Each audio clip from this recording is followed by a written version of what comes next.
When we attach ourselves to the story our mind tells us, we inevitably become locked in the prison of our own mind. And we are the prison guard. And we hold that prison door closed when we hold on to the stories of joy and happiness, success and desire, and we push that door closed with all of our might when we push against any inconvenience, anything that is undesirable. And to free ourselves from these mind-made prisons, which is, again, attachment to that mental narrative,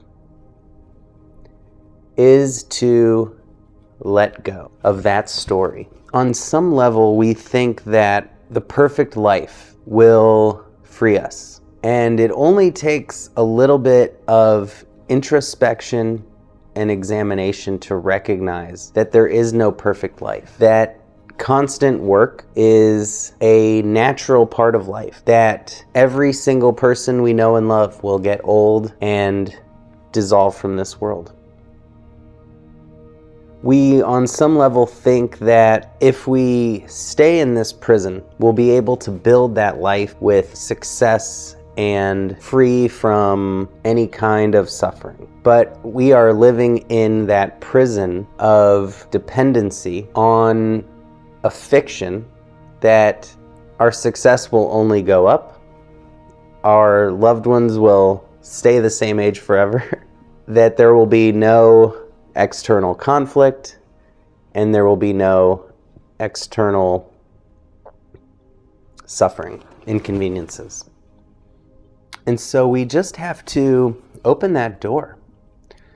Let ourselves run free. Let ourselves play and explore and go outside of that comfort zone and that safety bubble we've caged ourselves inside of. Because when we're playing, there is no suffering. There is only joy and curiosity. And anything that comes into our life is another form of play.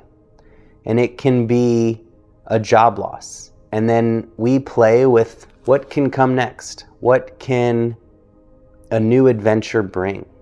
In every situation, we either look at it as going against this predetermined fiction and fantasy, or we look at it as bringing in new discovery, new wonder, new opportunities.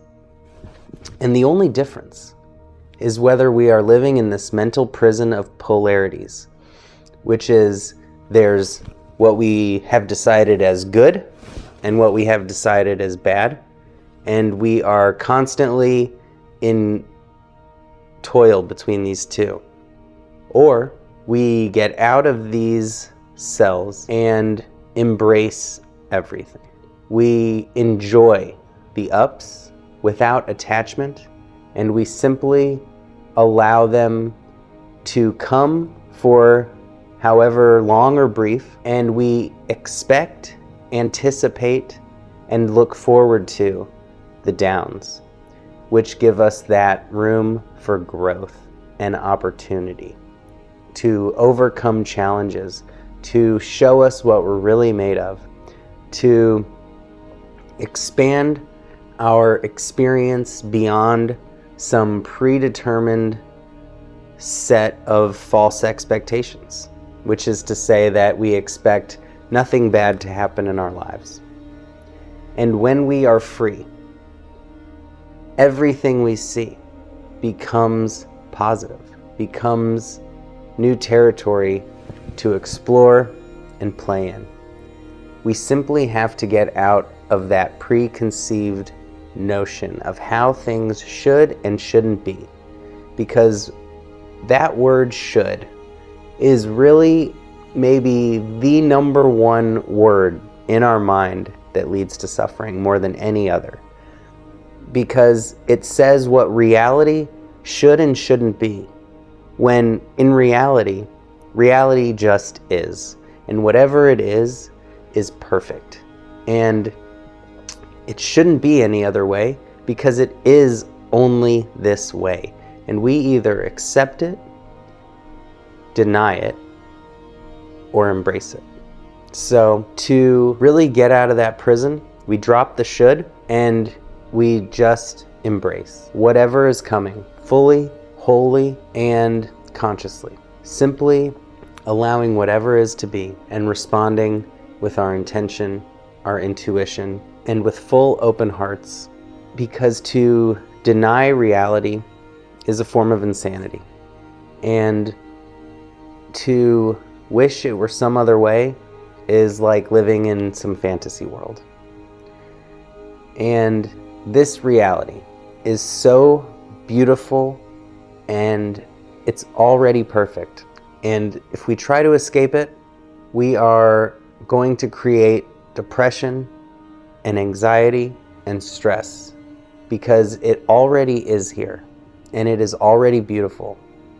And the only thing that tells us that it's not perfect is when we live in the world of shoulds and shouldn'ts. So it's important to identify when our mind says, this person shouldn't have done that thing, this country shouldn't be like this, and we accept what is, embrace it, and then actively engage and interact with this world as it is. And as we do that with peacefulness within us, with love within us, we bring about a more peaceful and loving world.